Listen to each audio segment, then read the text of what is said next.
This is a true statement. God opposes the proud. If you need any convincing that what I just said was true, in the book of James, chapter 4, in the 6th verse of that chapter, it says, "But he gives more grace." Therefore, it says, God opposes the proud, but he gives grace to the humble.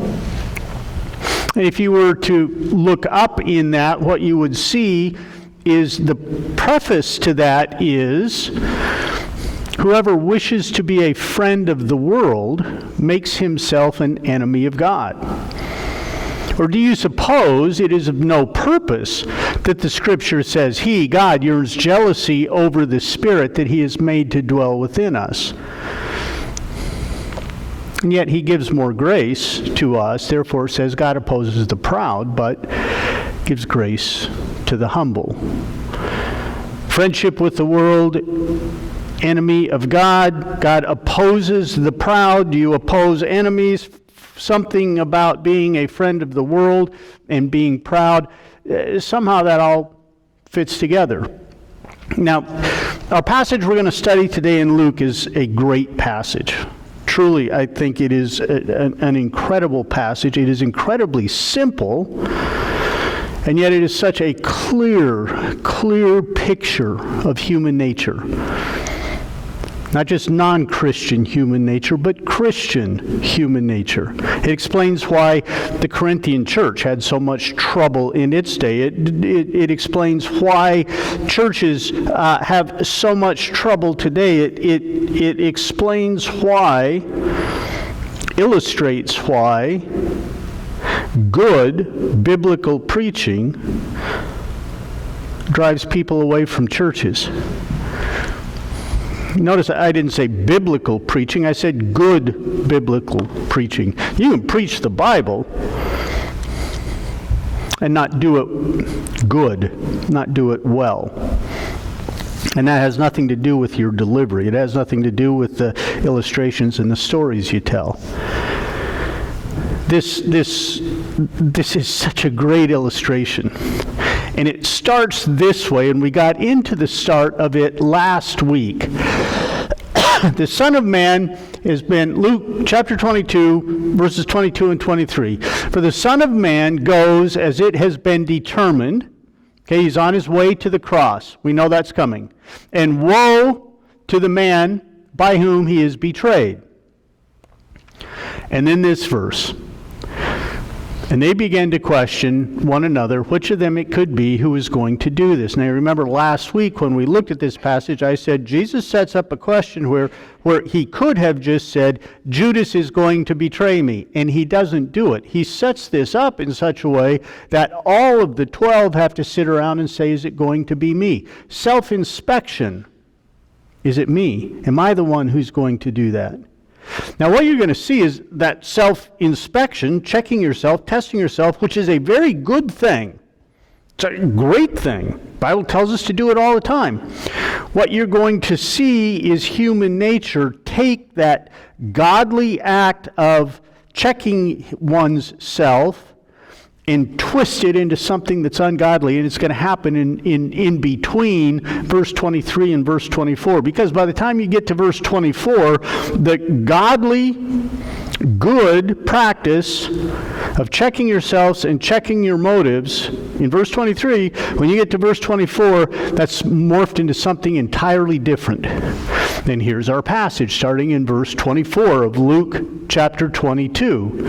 "Now a dispute arose among them as to which of them was regarded as the greatest."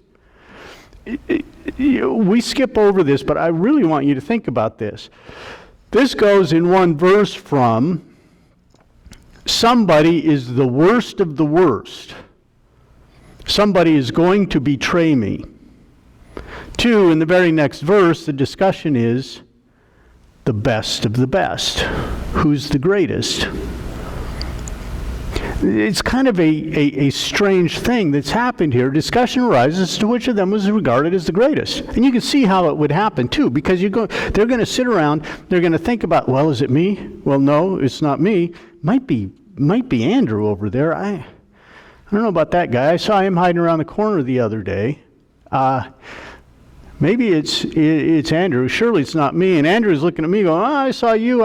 And pretty soon I'm saying, well, it's not me because I'm a whole lot better than Andrew. So if anybody's going to do it, it won't be me. It'll be Andrew. And Andrew's better than this guy. So you've got all of these horizontal comparisons going on almost immediately. And everybody's saying, it won't be me because I'm better than the other guys. And pretty soon, it's like musical chairs. Somebody's going to be at the bottom of that horizontal pecking order. And that guy's going to say, hey, wait a minute, I'm better than the guy above. And somebody else is going to say, well, it can't be me. I won't be doing it because I am the greatest of all of you guys. I'm better than everybody here. So we know it's not going to be me. And suddenly you've got this vying for position. What goes from a very healthy, hey, check yourself, to a very unhealthy, sinful, prideful, if you will, I'm better than you are. And Jesus recognizes it. And he acknowledges it, and he says this. Jesus said to them, the kings of the Gentiles exercise lordship over them. Now, you need to understand something about this verse. It's really important. Whenever you're translating from one language to another language and translating the Bible, you have choices and decisions to make. Because what you're looking for is a word in this language that will represent the word in that language. And how can I represent that word closely? How can I represent that word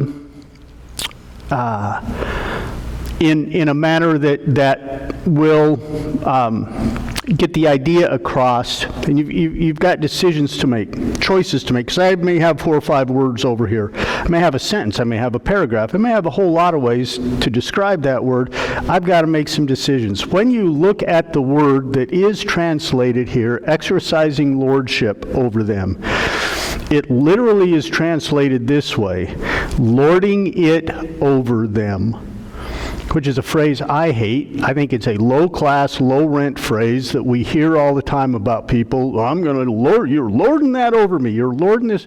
There's a moral component to that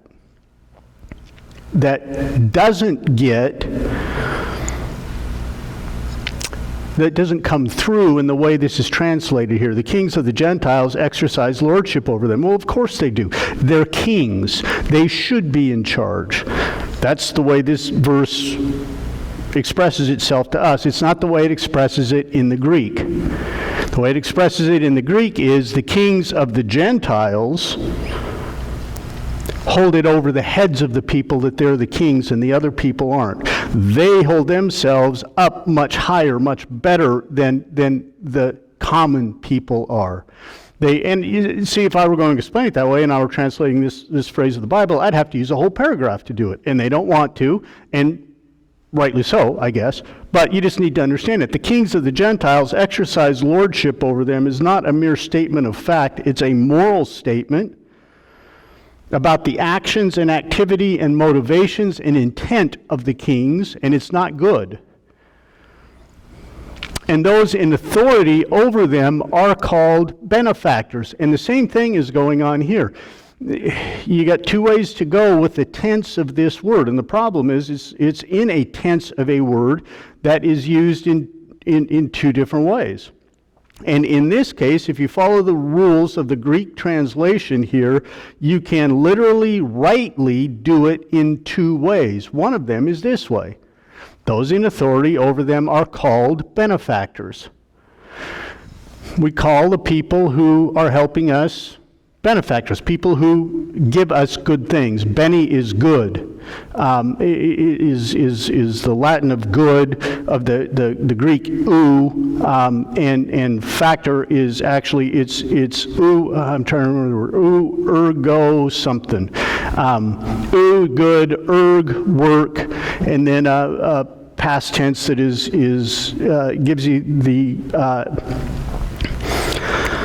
impression of action. Someone who is doing good. They translate it benefactor. The other way that you can translate this phrase is, those in authority over them love being called benefactors. So we have, which is how I think it ought to be, especially in light of the previous statement, the kings of the Gentiles lord it over them that they are the king, and those who are in authority love to be called benefactors, love to be called doers of good for the people. Those are motivational statements, moral statements, not indicative or statements of just simple fact or truth. There's a component to that verse that is a calling out of the motivation of the people in those positions. So Jesus says to them, they're arguing over who's the greatest. Jesus says, the kings of the Gentiles lord it over them. Those in authorities love to be called benefactors, but not so with you. You guys shouldn't do it that way. Rather, let the greatest among you become as the youngest, and the leader as one who serves. For who is greater? One who reclines at table, and remember from last week, that's a verb. That means at dinner. One who is eating the dinner, who the dinner is for, or the one who serves, the guy who brings him the dinner. Go to the way it used to be in this country. Not so much anymore, but the way that it used to be in this country. You walk into a restaurant, you have a server.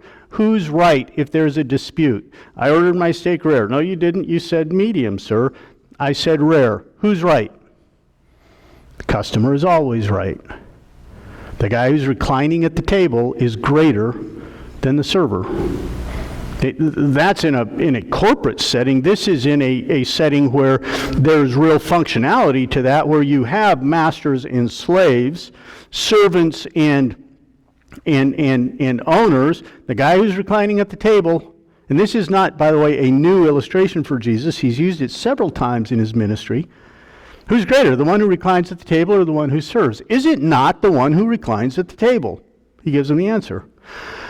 But now think about this. Jesus is saying, you guys are arguing about who is the greatest, but I notice you kept my name out of that whole conversation. I never came up, because that's a conversation I'm going to win. Jesus says, I am the greatest, you guys know it, and I know it. I am the Son of God. I am God. I'm greater than you. You know it. But I don't lord it over you. I don't love to be called that. In fact, I come among you as one who serves. I'm the greatest, but I'm really acting like the lowest. You are those who have stayed with me in my trials, and I assign to you as my Father assigned to me a kingdom, that you may eat and drink at my table in my kingdom, and sit on thrones judging the 12 tribes of Israel. How did we, in 4 verses, go from somebody here is going to betray me and kill me, to no, I'm the greatest, to no, you're not, to but you will be? Do you get this? Starts out this way. A being a low, B being the greatest. It starts out with the apostles being called A. Somebody is a traitor. They quickly twist that in their own minds to B, who is the greatest. Jesus shows up on the scene and says, I am B, the greatest, but I come to you as A, the lowest. And now you, just like God assigned me to do that, you have been assigned to do that. Now he brings them back. You're actually an A, you're the lowest, but you will be a B. You'll be the greatest. You'll sit on thrones. You'll have your own kingdom. You'll recline with me. Just like at a wedding. You go to a wedding, there's a lot of tables. When I got married, we had 35 tables, 40 tables, 50, I don't know. We had a whole gym full of tables. One table that had my plate and Carol's plate on it, and my mother and father and her mother and father. And that was our table. That was the head table. Now, we didn't sit there very much because I had to go for an elk hunting trip, so I didn't have a whole lot of time to hang around after the wedding ceremony, but that was the table you wanted to sit at. If you could sit at any table, that's the table you wanted to sit at. The other 30 tables were filled, 35 or whatever, they're filled with just people who showed up. The head table had the stars of the show.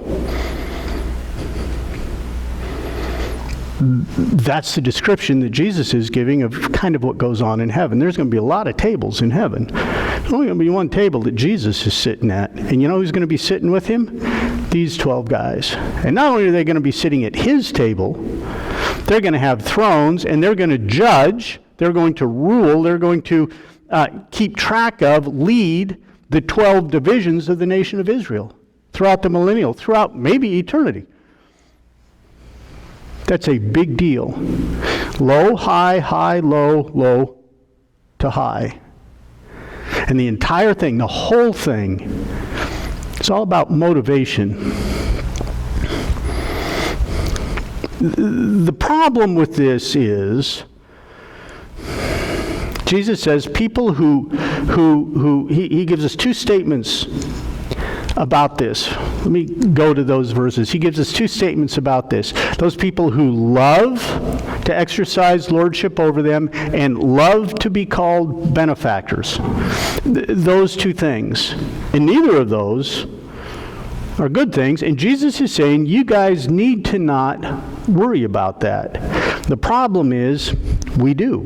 It's ongoing in our life. It's part of human nature. And Jesus says, you guys need to stomp this out.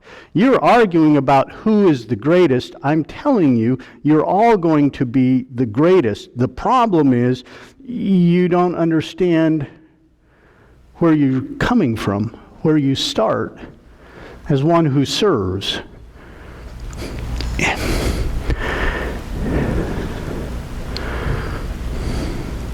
You put a group of kids together, and there's going to be an argument. Okay, we're going to create a team, and we're going to play Red Rover. And I guarantee you, several of those children are going to try to exert their force and their will and impose that on the group about who stands where and who holds whose hand in the chain of kids. They're going to try to lead the team. And I don't care what age you start at. I don't care what age you get to. You put a group of people together. It's like I tell my wife, for some reason, you may be able to figure this out. I don't get called for jury duty anymore. I got called once. They don't call me anymore. For jury duty. My wife gets called quite a bit for jury duty, and here's what I tell my wife. If you get called for jury duty and you get picked on a jury, you better be the foreman. Because if you're not, you may be there all day. You don't want some Perry Mason watching person to be in charge of this. And you don't want some idiot. You want somebody in charge who's going to say, let's vote, and keep voting until you get a vote that you can get out of there with. The right vote, we trust. It's just, it's a good verdict, but you got to be the leader. That should be human nature. Human nature should not be, I want to follow. Human nature is, I want to lead. It goes all the way back to Genesis chapter 3, when as a result of that sin, God looks at Eve and says, from now on, your desire will be for your husband's position. You're going to want to lead. You're not going to want to just be a follower. It's a human condition. We have to recognize that, and what Jesus is saying is, that's wrong. But he's not saying that's wrong. Now, you're going to argue with me here. He's saying the motivation for that is wrong. Because I got to tell you, the Bible is full of examples of people chasing power, desiring power, wanting power, and it being considered a good thing. It's a godly thing. It's a thing that is commended by God, commended by the Bible. Let's write the point down and then we'll take a look at it. We need to stamp out selfish desires for power, because there's the problem. The desire for power is not the problem in the Bible. The selfish desire for power. The desire for power to help yourself. That's the problem. Serving yourself. Here's the problem ultimately with all of Christian life. Here's a passage, and I could show you a lot.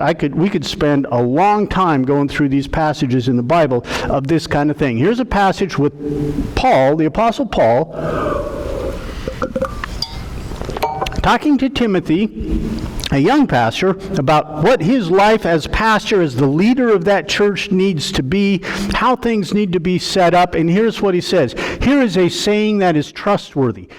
This is true. Just like I started out today, this is a truism, Paul says. If anyone aspires to the office of overseer, three terms in my understanding of the language in the New Testament, three terms that are used interchangeably for pastor, for shepherd, for teacher. I'm not going to go into all that. This is one of those terms: overseer, pastor, leader, shepherd, somebody who's in charge. Let's call it that way. Somebody who's in charge. If you got anybody in your church who aspires to the office of overseer, he desires a noble task. That's a good thing. The Bible doesn't say it's anybody who aspires to the office of overseer, kick him out of the church. Don't give him any power. Don't let him on the board. Get him into a room with 4 or 5 elders and beat on him till he understands what a lowly, humble worm he actually... That's not what he says. It's a noble thing. It's a good thing. The question is, why is he desiring the office of overseer? I've been around churches enough times, or long enough, to see people over the years who desire the office of overseer so that they can lord it over the Gentiles, and they love to be called benefactor. And if you've been around church for any length of time, you've seen the exact same thing. People who are desiring that office for the wrong reasons. And that's not a good thing. And yet I've also seen pastors who at 2:30 in the morning on the day before they're preached get out of bed and go to the home of a family who's in crisis. I've seen people who have given to other people. You see that, and they do it for and half the time you don't even know. Here's the thing: the pastor that gets up at 2:30 in the morning, you'll never know. Your pastor was up at 2. I wasn't last night, so don't think I am. I'm not tooting my own horn here, but you would never know it if I was. At 2:30 in the morning, down at the hospital, sitting with a grieving family over the death of a loved one, you would never know that. You'd think really well of me if you did know it. And if my goal was to have you think really well of me, I would make sure you knew it. Because, 2 reasons. One, see, I'm the guy they call when there's trouble, not you. And number 2, I really like it when you tell me what a good guy I am. I'd lord it over you, and I'd like to be called a benefactor. And God says, wrong motivation. And we need to stamp it out. And the reason we need to stamp it out, and the reason I wrote it like that, stamp it out, is because it's like those stupid candles that they give you on your birthday sometimes, which I fortunately have always avoided. You blow them out and then they relight, and then you blow them out and they relight. Or a campfire. You put your campfire out and bury it on the beach. 2 days later, some 6-year-old comes by, digs in the sand, steps down in the sand, and steps on your hot embers that have flared back up as the oxygen hit him, and burns the sole of his foot. So fire wasn't out. You just thought it was out. That's why Smokey the Bear says, drown it, bury it, drown it, bury it, drown it, bury it, rake it out. Right? It's what? I'm going to spend 2 hours. You're kidding. No. Why? because only you can prevent forest fires. That's why he does it. And it's the same thing with this motivation, personal motivation in our life. We have to stomp that out. If it exists in our heart, we have to stomp it out. 3 things here that Jesus deals with, and I want you to see these. One is the apostles' concern with the pecking order. This is all about, by the way, and it's a problem in the Christian life. You've heard me talk about it before, but it always comes up because God reinforces this time after time. It's this horizontal comparison that we have, the desire to have a horizontal comparison as people. And it starts this way. The pecking order among the apostles. Who is the greatest among them?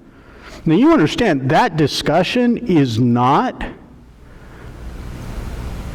about what I have done for God, what God has called on me, what He has blessed me with. That's not the discussion that's going on. The discussion is, I do this and you don't. You do that and I don't. I do and you don't. You don't and I do. The discussion is horizontal among them, as opposed to vertical. And it becomes a pecking order. There's a problem in the Corinthian church. There's a problem, by the way, in the modern day church. I've seen it here in our church. Fortunately, we don't have that problem in today's iteration of a congregation, but we used to have that problem here. Do I have more power than you in this group? Now, you want to break it down, that's where it comes down to. And it's always wrong. That's always, horizontal is always wrong in the Christian life. Always. If you ever find yourself in the Christian life saying, yeah, but I'm better than those guys, you're wrong. It is not a godly motivation. Because here's the issue. Christ's righteousness is your righteousness. Christ's righteousness is their righteousness. You have the exact same righteousness. You both own a red Ferrari with the exact same motor, tires, gear ratios, carburetors, octane of fuel. Not a single thing separates those two cars. The true sets of righteousness, nothing. You're not better than anybody else. And that's always going to be wrong, because when you begin to compare yourself horizontally with other people, what you're doing is saying, I am better,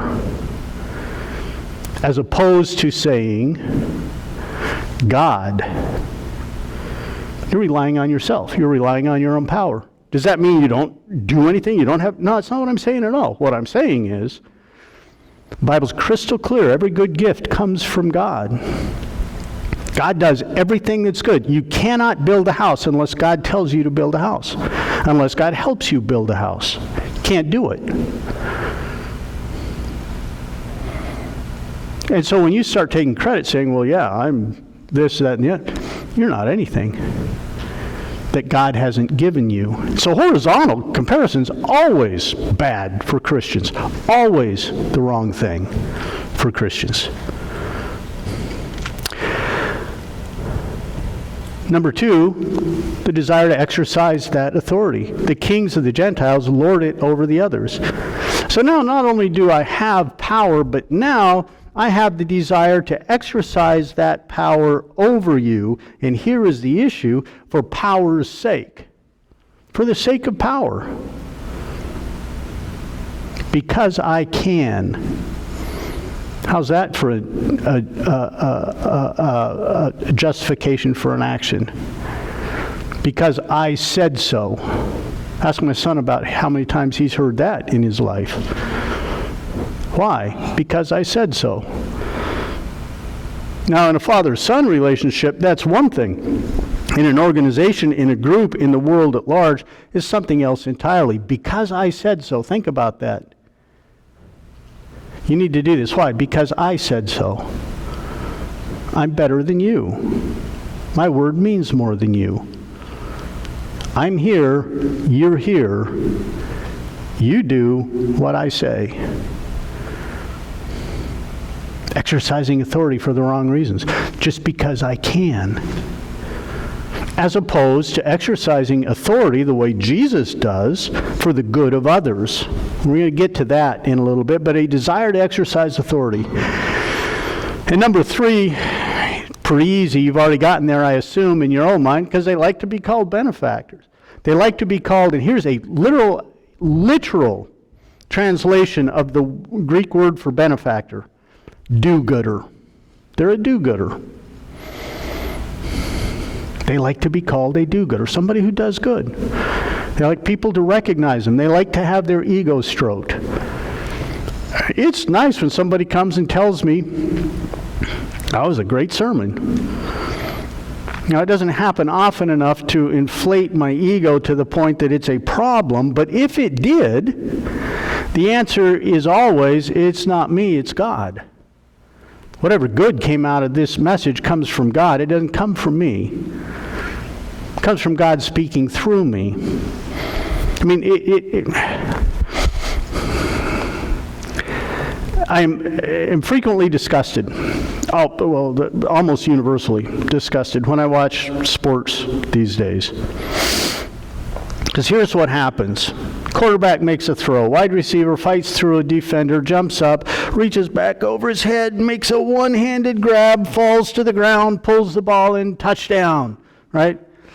And he jumps up, and what's the first thing he does? Pounds his chest, points at himself, and once that celebration is all done, what does he do? Thanks, God. Look at how great I am. Oh, by the way, glory to God. Shouldn't it be reversed? I'm telling you, you watch sports, you will see that time after time after time after time after time in today's sports. Look at me, look at me, look at me. Oh, by the way, just because I don't want them to get mad at me, thanks God for making me as great as I am. I mean, not the way it should be for the Christian. But we all like it when people applaud us, when people stroke our ego, when people say, you're better than somebody else. And again, here's the thing. That's horizontal. And there's nothing wrong with it. Listen, there's nothing wrong with it. But here's the point. As a Christian, what I want is God to be stroking my ego. I want God to be applauding me. I want God to be saying, that's a good guy. Whether you guys say it or not, doesn't matter. Paul alludes to that, does he not, in his letter when he says, listen, what you guys think of me, I don't even care. I care very little what you think of me. In fact, I don't even care what I think of myself. I know nothing against me, so I don't know that I do anything wrong. I don't care if you guys, what you think about me. I don't think I do anything wrong. None of that even matters, because what matters is what God thinks. God is the one who's going to judge me in this. So you guys can say what you want to. He's good, he's bad, he's for. Plus, I don't care. And I think I'm doing the right thing, but I don't know, maybe I'm not. I think I am, I'm trying to. And I'm trying to do it for the right reasons, but God's going to be the judge. See, we want God to applaud us, and the Bible says you should chase God applauding you. What you shouldn't chase is man applauding you. You should chase the desire. In fact, it's a noble desire to exercise authority over people for God in the pursuit of godly things in a godly manner. That's a noble task. You should want that, but not for yourself. And horizontally comparing yourself with each other, never a good thing for a Christian. Always compare with God. See, that's what I mean by stamping this out, because it's so insidious, it's so built into us that you can beat it today and it'll show up again tomorrow. And that's a problem for us. I want to give you one example of this, and I hesitated to do this because of the player in the Bible I'm going to use, and you're going to know him, and he's such a cartoon character. If you've done much study in the Old Testament, that you're going to be tempted to dismiss this, but I want you to understand this. The apostles who Jesus is talking to are functionally his children, if you will. They're not, I know, I get it, no biological connection there, but just as Paul says to Christians, I am your father in the Christian life, right? I brought you, I got you, I'm your father in this. Jesus is their father. Jesus is the father of the guy Paul brings in. I get all that. But there's that thing in their mind, that thing that happens there. So we've got these sons of Jesus at this dinner, and he is correcting their behavior for something they do. Interesting, in the Old Testament, we have the son of another guy who the Bible uses as a picture of Jesus, the picture of the Messiah. In fact, he's going to figure prominently in the millennial kingdom and in eternity. It's a guy called David, a man after God's own heart. This picture of Jesus, and David has a son. I want to introduce you to this son. I want you to see how what he is doing here is all three of those things. Concern with a pecking order, desire to exercise authority, and to be seen as a benefactor. And I want you to see how his life ultimately ends tragically, horribly. He gets hung from a tree. And it's a bad deal for David. He ultimately will lead a coup based on these attitudes of King David and be successful for a short period of time. If you haven't guessed his name already, his name is Absalom. And we find it in 1 Samuel chapter 15. After this, Absalom got himself a chariot and horses and 50 men to run before him. Now think about that. You read through that and say, oh yeah, he's the king's son. How many other guys in Israel at that point had a chariot with 50 men, armed men, escort, running in front of him, announcing his coming, announcing who he was? Here comes Absalom. He's the king's son. He's great. How many people do that? Nobody. What does that do for Absalom? Does Absalom need 50 guys to run in front of that chariot when he goes somewhere? Answer, no. He's the king's son. Nobody's going to touch him. Why are they there? So Absalom can feel pretty important. So other people will know Absalom is pretty important. He's got 50 men running before him, and Absalom used to rise early. Now catch this. Here's a guy in service to the people of the nation of Israel. In fact, he's so much service, he gets up early in the morning so he can be the first one there. Now, getting up early in the morning was no more well-liked in 1400 BC than it is in 2220. Or 2023. 2220? I'm not sure what I was thinking about that. Well, it won't be liked in 2220 either if we're still around and God hasn't come back. Nobody likes to get up in the morning. You get up early in the morning and get the first one there at the gates of the city, people are going to notice that, especially when you're the king's son. He gets up early and he goes and stands beside the way of the gate, the way into the city. And when any man had a dispute to come before the king for judgment, people bring their problems to the king in open court. They come up, have the trial, the king makes a decision. When people were ready to do that, Absalom would call to the guy and say, hey, where are you from? What city are you? And when he said, your servant is of such and such a tribe in Israel, Absalom would say to him, see, your claims are good and right, but there is no man designated by the king to hear you. You see what Absalom's doing here? Flattery, setting himself up, wanting people to think he's great, and then wanting to be liked by them. You got a problem? Yeah, you're right. You understand, when you're in leadership, you are going to, listen, I've been in leadership in a lot of different places and environments over time. And here's the thing. You're always going to make somebody mad. Always. If you have two competing ideas and you're the decider, somebody's going to be mad when you make the decision. Somebody's going to think you're wrong. And somebody's going to think you're right. Absalom here is in a position where everybody that comes before him with an issue to come before the king, he says, you're right. And the next guy comes and he says, you're right. And see, that's the great thing. When you're not in power, you can, or your power is severely limited, you can make everybody think that you're the smartest guy in the room. Because you can just simply agree with them. And your agreeing with them doesn't do anything. So they think you're the smartest guy in the room. Then Absalom would say, "Oh, that I were judge of the land. Then every man with a dispute or cause might come to me, and I would give him justice." Really? People are going to look up to you. You're going to be their benefactor. You're going to be their king, their ruler, their one in power. And they're going to love you because you've given everybody justice. And whenever a man came near to pay homage to him, he would put out his hand, take hold of him, and kiss him. Thus Absalom did to all of Israel that came to the king for judgment. Flattery. Using his position as the king's son to further himself. So Absalom stole the hearts of the men of Israel.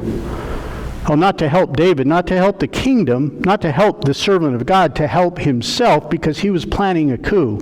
And in the end of this, in verse 18, the end of his life, chapter 18 of 2 Samuel, verse 18, Absalom in his lifetime had taken and set up for himself the pillar that is in the king's valley. For he said, "I have no son to keep my name in remembrance." And he called the pillar after his own names, and it is called Absalom's monument to this day.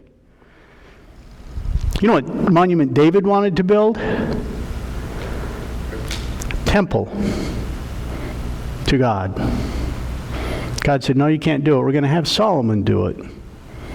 But that's what David wanted to build.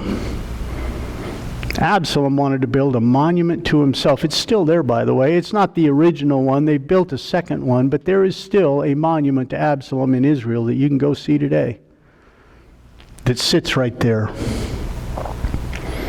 And that great guy, here's the end of his life. They take him. He doesn't get buried under his big pillar. They take him and they throw him into a pit in the forest. Pile a bunch of rocks on him. It's the end of his life. God opposes the proud. Oh, he was king for a little while, king for his own motives, but it didn't work out, not for him. You need to stamp out those kind of selfish desires for power in your own life. In your dealings with other people, in your dealings in the church, in your dealings at work, in your dealings in family relationships, wherever you are, power for the good of yourself needs to be stamped out. It's the antithesis of the Christian life. Jesus said, "I was called as a servant." I wasn't called to be powerful. Here's our second group of verses in this. Jesus says, "Not so with you. Let the greatest among you become as the youngest, and the leader as one who serves. For who is the greater one? Who is greater, the one who reclines at the table or the one who serves?" Now, listen, you need to understand a couple of things. First thing you need to understand is a historical understanding of what it was like to eat at that time in Israel. For all of the good Leonardo da Vinci did, right, his Last Supper painting is wrong.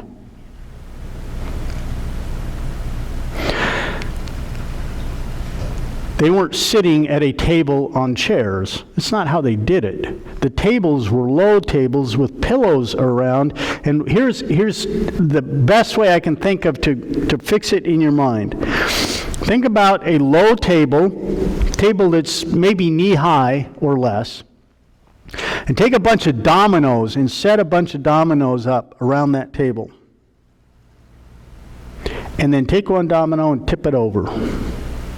And as those dominoes do what dominoes do, lay out, that's how you would lay around the table, recline around the table.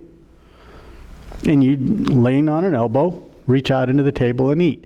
Here's the problem with that. The next guy down the line, his head, his face, just about where your feet are at.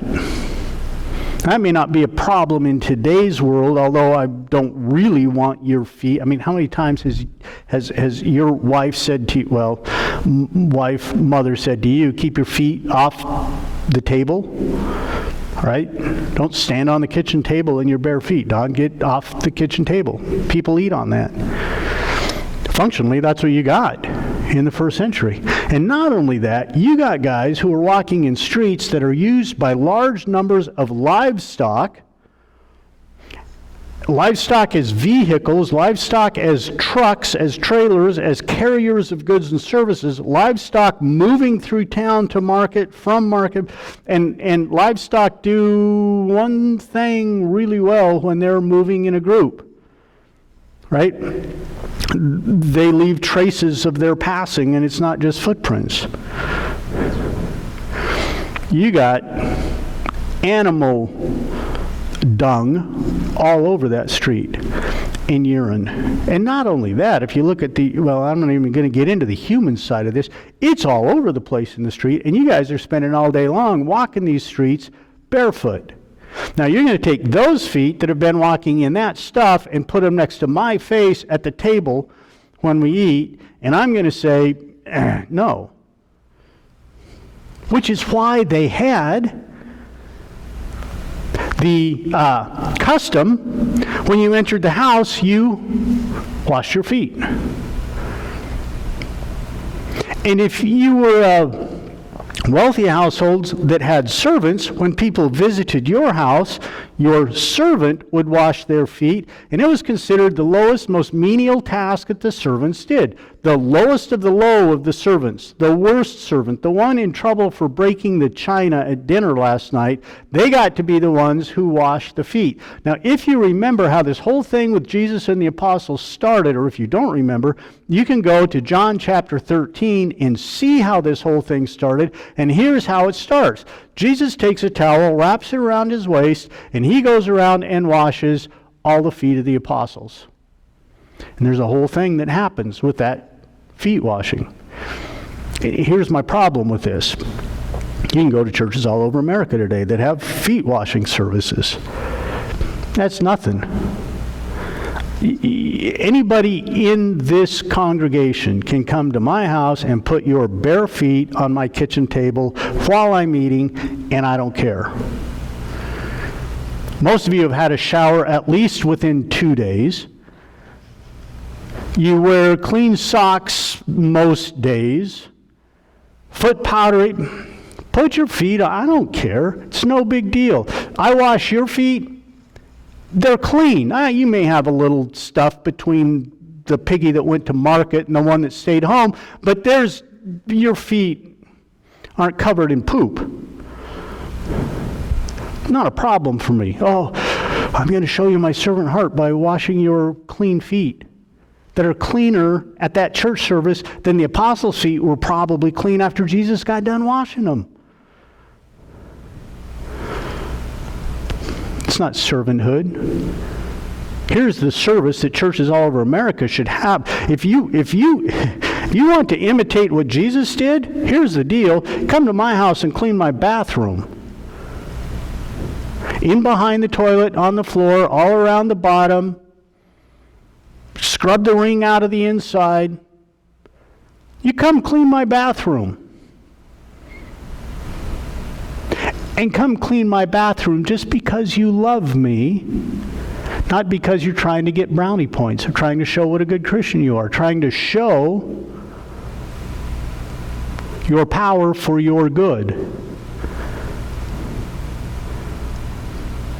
So that's the idea behind this whole servant thing. It's what's lost at those foot washing ceremonies. Functionally, it's nothing. It's the lowest of the low servant doing the worst of the worst task in a household at that day. And Jesus willingly says, I'll do that for you guys. You need to understand. Practice intentional servanthood. Did Jesus want to wash their feet? No. No, he didn't. I mean, I'll put those words in the mouth of Jesus, and I'll stand on firm ground doing it. Nobody wants to do that. Did Jesus want to come and die as a ransom on the cross? Answer? No. In just a few short verses, we're going to get to Jesus praying in the garden. God, let this pass.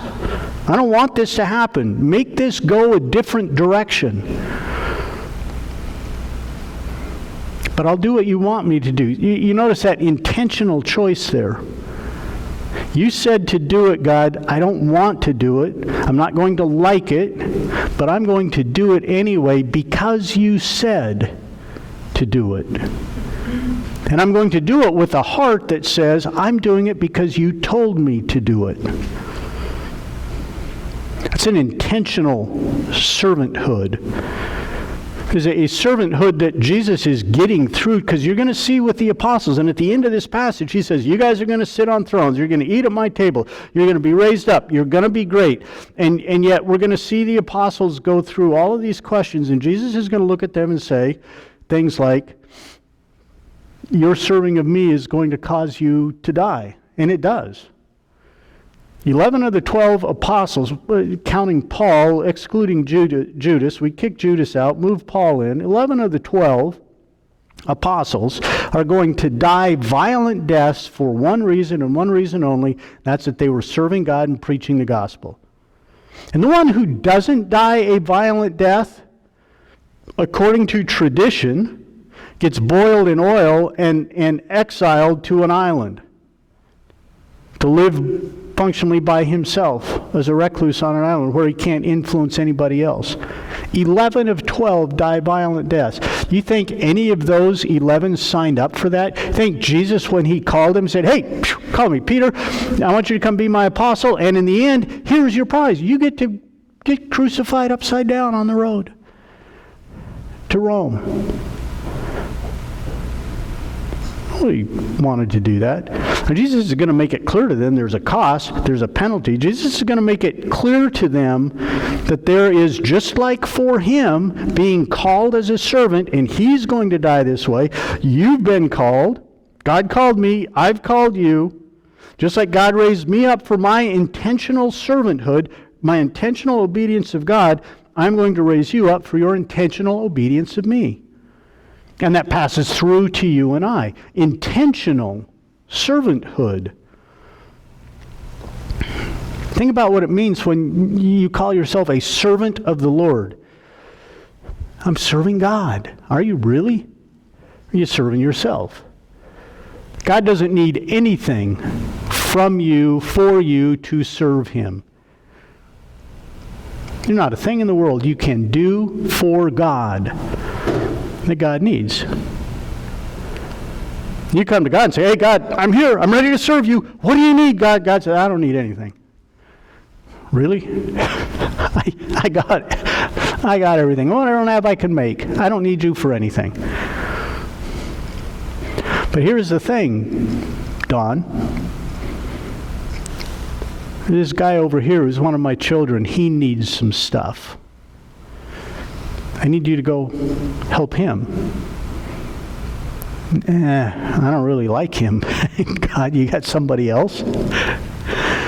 He's not really a kind of guy that I want to associate with. I don't think he's deserving. I don't want to do that. That's how most of us are. Oh, we help those children of God who we want to help, who like us, but those who we don't. Now, I understand the Bible places some restrictions and strictures on helping, who should be helped, how to help, what, all that stuff. But what I'm saying is, God doesn't need you to serve him. When God wants you to serve him, you do it the exact same way Jesus did, which is you serve God by serving others. Jesus served God by dying a ransom for your sins. The apostles served God by dying for spreading the gospel message so that we could have a church today. You serve God by helping his children. It's a completely different mindset. In other words, you come up to somebody and say, hey, I want to show you I'm your servant. I'm going to wash your feet today after the service. And what if they said, nah, I don't really need my feet washed, but why don't you go outside and wash my car? What happens to your mindset then? Are you still a servant of God? I mean, is your next question, do you want to wax with that? Or is it, no, I don't really have a bucket, I don't have soap, I mean, I got a little pan, I guess really, that's not what you want. What's your mindset with that? If I wash your feet in the middle of a service, everybody sees, and they all know Don's a good servant of God. If I come over to your house, wash your car in the driveway after church service, which, by the way, don't ask me, I'm not going to do it. I'm not that saved yet. But here's the thing, if I come over and wash your car in your driveway, nobody sees it. Except maybe your neighbor, who then comes over and asks me to wash their car, and now I'm ending up doing the whole neighborhood by the time it's all over, and I don't want to waste my whole afternoon doing that. I'm not going to do it. It's your mindset when you say, I'm a servant of God. And the question is, how can I use this to serve God? And God says, yeah, I got this person who needs their car washed. I've got these people who need your help over here. Go help them. The whole idea in humbleness in the Bible is not to think less of yourself. See, that's the problem with the first point in this. You're going to think, well, what Don's telling me is I need to think less of myself. I just need to be in the background. I need to be humble. And that's not what it is. Humbleness in the Bible is thinking of yourself less, not thinking less of yourself. Say you guys, everybody in this room, let's say you all passed a commercial airline pilot's course. And you're now qualified to fly commercial airlines from 727s to 737s, 757s, 747s. You can fly them all. Perfectly trained. You buy a ticket. You get on the plane. You get on a flight. You're 40,000 feet over Denver. No, not Denver. Utah, Moab Desert. The flight attendant comes on the intercom. We have a problem. Both the pilot and co-pilot died after eating the airline food. The attendant will be coming down the aisle picking your dinners up. If you haven't started eating them, please don't. If you have, please stop. But the biggest issue that we have right now is the pilot and co-pilot are dead. We have nobody to fly the airplane. Is there anybody on this plane who can fly the airplane? Now here's the modern view of Christian humbleness. You, fully qualified to go up and fly that airplane, you stand up in the back and go, no, not me, sorry. I can't do that. So I'm just a worm. I'm just searching for a piece of bread. I'm just looking for I can't. It's not what God would have you do. God would have you take that power. God would have you take that authority. God would have you stand up and say, I can fly this thing and put it on the ground and save everybody. Get out of my way. Let me go to the cockpit. I can do this. Now, what you're going to want to do is walk down the aisle slapping high fives with everybody. I'm a great guy. Give them one of these before you turn around and go into the cockpit. It's how our minds work. It's not what God would say. God would have you stand up and say, I'm the guy. I can do this. I can put this thing on the ground and save everybody. Get out of my way. And immediately at that point, he would have your mindset shift to, I got to save these people. I got to fly this airplane. I have to do what God called me to do and be focused on flying that airplane. And God would have you walk to the front of the airplane, sit down, and do the job that he prepared you to do. And when he landed it, much like Paul, you would stand up and say, I get a brownie button to do what God called me to do. God prepared me for this. God put me in this position. God told me to do this. And I did it. I don't deserve a reward for that. The problem would come if I didn't do those things. Intentional servanthood does not mean we focus on this intentional servanthood doing these menial tasks. Sometimes it is being the CEO. Sometimes it is being the leader. Sometimes it is being the teacher. Sometimes it's being the helper. Sometimes it's being the encourager. Sometimes it's being the disciplinarian. Sometimes it's being the giver. It's intentional. something that I've chosen to do because God has put me there and called me to do it. And I'm only doing what God expects me to do. And I don't deserve anything over and above that. God says, these people need your help. I've prepared you to help them. Go do it. You're the guy for the job. Focus on the job. Lastly, and very, very quickly, you're those who will stay with me in my trials. And I assign to you, just as my Father assigned to me, a kingdom, that you may eat and drink at my table in the kingdom and sit on thrones judging the 12 tribes of Israel. Now, we could talk for a few hours about the eschatological or the end times meanings of whatever this statement is, and with speculation at best because we don't have any idea. What I want you to recognize here is the hard downshift that Jesus gives us from you need to be the servant of the lowest class to you're going to be the greatest. You see the jarring change that happens in one verse. You go from you guys need to be servants to you're going to be the greatest. Man, that's a huge change. That's a huge change. And the Bible always does this. God opposes the proud, the Bible says, but He gives grace. He helps. He builds up. He lifts up. He gives grace to the humble. God always gives you the other side in the Bible. James chapter 4, verse 10, humble yourselves before the Lord, and He will exalt you. 1 Peter 5, humble yourselves, therefore, under the mighty hand of God, so that at the proper time He may, same exact word, exalt you. The Bible does this all the time. You do this stuff for the right reasons, for the right motivations, for serving God with the right intentions, and God says there's a payoff. Now, the payoff may not come here. Peter tells us at the proper time. Who gets to decide that? God does, unfortunately. Well, fortunately, because God's going to do it perfectly. Unfortunately, from the standpoint that I don't get to decide at the proper time, which is immediately when I'm done doing what you told me to do, God. I want my reward. No, you're going to get it at the proper time. Hupskuo is the word. Hupskuo. It's a great word to say. It's the only place in the Bible that word's used, by the way. These two here. Hupskuo. Lift to the highest place, which is exactly what Jesus is telling the apostles at that meal that night. I'm going to lift you to the highest place. I'm going to sit you at the head table. I'm going to put you on thrones. I will do it.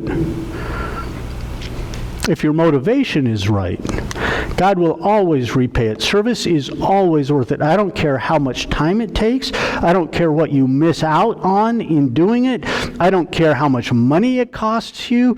I don't care how much pain. I don't care how many enemies you make. I don't care about any of it. It is always, always worth it. You do something for someone else because God has told you to. Oh, God only likes a cheerful giver. God likes an obedient giver. God likes someone who does what He says. And He says, I've created you with these talents, with this stuff to help these people. Go do that. And God loves the obedient person. And not only that, God will repay the obedient person. Now, it may not be here, it may not be now, it may cost you stuff in this life you never get back. But you will get repaid for that. In Jesus' case, it's going to cost these guys everything. It's going to cost them their business, it's going to cost them their families, it's going to cost them their lives, it's going to cost the apostles everything. But on one day, they'll be sitting on thrones, eating at the head table with Christ, and they're going to be there forever. Cost them everything here to gain everything forever. It may be that way for you, it may not be. It can be demeaning. It can be hard, it can be painful. But if your motivation is right, you'll always be repaid for that. And you're going to say this, well, if I'm really that person, people are going to take advantage of me throughout my whole life. I'm going to be a doormat. That may very well be true. There certainly are people like that, and I would counsel you not to be one of those people. Don't be that person who says, well, I'm helping this guy to a better eternal life because I'm letting him help me. Give me all your stuff and God will repay you in eternity. Don't be that guy.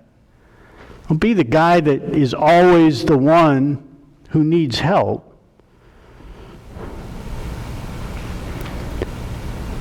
But I got to ask you this, man. What's the definition of sacrificial giving? Which is what Christians should be about. What is the definition of sacrificial giving? Sacrificial giving is giving something that hurts. And I can just tell you personally, I have nothing more precious, and I have some pretty expensive stuff. I have some stuff that costs a lot of money. I have some stuff that's worth a lot of money. I have nothing in my life worth more to me than my time. If you want an hour of my time, it is a huge imposition on my life. And I don't want to give you an hour of my time. I don't. But I'll tell you this, if you need it, you can have it. You just need to let me know. If you need a day, you can have a day. If you need a week, you can have a week. You can have what you need of the most precious thing, at least in my view, that I have, which is time. I'll give it to you. I won't ask for anything in return, and I won't complain about it. I will intentionally choose to give you that, and I will expect nothing in return. That's sacrificial giving. That's what God calls you to do for other people. That's what God calls all Christians to do. There's a lot going on this night with the Passover and Christ and the apostles. And there's a lot of this stuff that is focused in directly on the apostles that's going to be important to them over the coming years of their life and their service to God. And Jesus is going to be driving points home to these guys during that evening. We can see it in the other books of the Bible, even if we don't see it all the way in the Luke passage. But here is the thing. Those points that he's driving home to the apostles all have application in our lives today, and this is one of them. You guys are arguing over who should be the greatest, and here's the deal.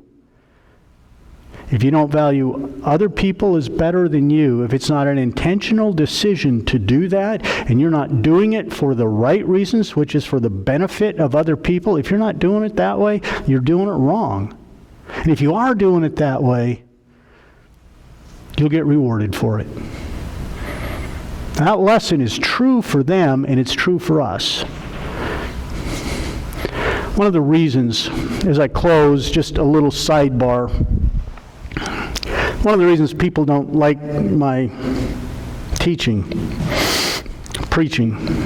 other than the poop illustrations, one of the reasons people don't like it is because it's easy to stand up here and preach this message,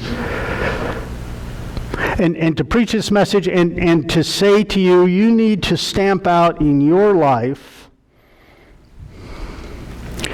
the impure motives for power. Because what you can do is sit out there and listen to that message and say, I got that covered. But this is a good message for Jim, or a good message for, I got to call Susie and make sure Susie hears this message, right? Because I don't have that problem, but dude, she's got an issue with it. The problem with my teaching style comes from this. I'm going to point that problem out to you, and then I'm going to point the corrective, which is what Jesus does with his apostles. Okay, you tell me you got that problem solved? Great. You're not seeking power. You're not seeking things, horizontal comparisons for the wrong reasons. Awesome. That's great. Show me your sacrificial giving, because that's going to be the replacement. If you don't do this, you're going to do that.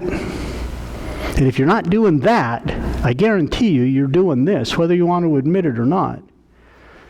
The problem with my preaching is I'm going to force you into that. I'm going to force you to say, I got two options, this or that.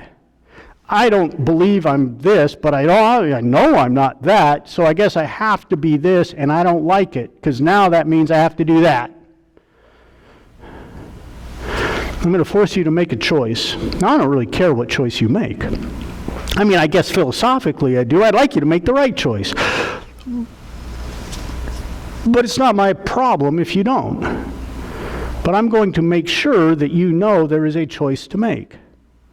Same thing with salvation. I don't care if you're a Christian or not a Christian. Again, philosophically, I care a lot. Functionally, it's not my choice, man. I'm not the one that's going to have to stand before God and answer for your life. You are. My job is to simply tell you that that's the case and tell you how to avoid that. What you do with it's between you and God. I don't have a problem with this. So I don't really functionally care whether you agree with the point of stamping out this selfish desire for power, selfish desire for horizontal. I don't care if you agree with that or not. I don't care if you agree with the intentional service or not. I'm just telling you, that's what the Bible says. And it's a choice you got to make. And that's a hard choice to make. And it's hard to be faced with that on Sundays, is it not? Because you either have to say, I'm this or I'm that. And if I'm not that, I'm this. And I need to not be this. I need to be that. And that means you're going to have to make some changes in your life. I'm going to have to make some changes in my life on the basis of this. I get it. I'm not any happier about it than you are. But it is what God has called us to do as Christians. That's what He called His apostles to do. It is, in fact, what He called His Son to do. And we're held to the same standard. Let's pray. God, thank you for this message. This is a hard message, God. It seems so easy. Bunch of guys fighting. And Jesus says, oh, in the end, you're all going to be the greatest. Isn't that a fun message? God, thank you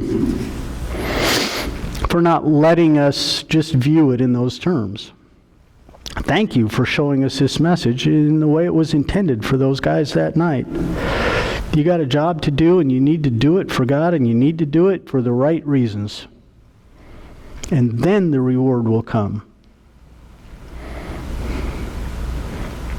God, even though that's the same conversation you had with your son before he came to the earth, it's the same conversation you have with your son in the garden in just a few hours after the scene we looked at today. It's the same conversation that you have with us. And although your word is crystal clear, we can never reach the standard of Christ. His standard is perfection, as God is perfect. We're still called to meet that standard. And when we fail, we can thank you for the grace that we can apply the standard of Christ's life to our life and be seen as having met that standard. But, oh God, that doesn't release us from the responsibility of serving you intentionally for the benefit of others and not for ourselves, for doing, to the best of our ability, the job that you have called us to do in the time you've called us to do it in. And God, we thank you for that. And we thank you for the grace that when we fail, it's forgiven. And we thank you that you have a safety net for us. Because we all need it, we all use it. But God, help us to be Christians who strive to run the good race, to fight the good fight. To, at the end of our lives, look back and say, to the best of my ability, I served God, not myself. God, help us to be Christians who can say that. We just ask it in Jesus' name. Amen.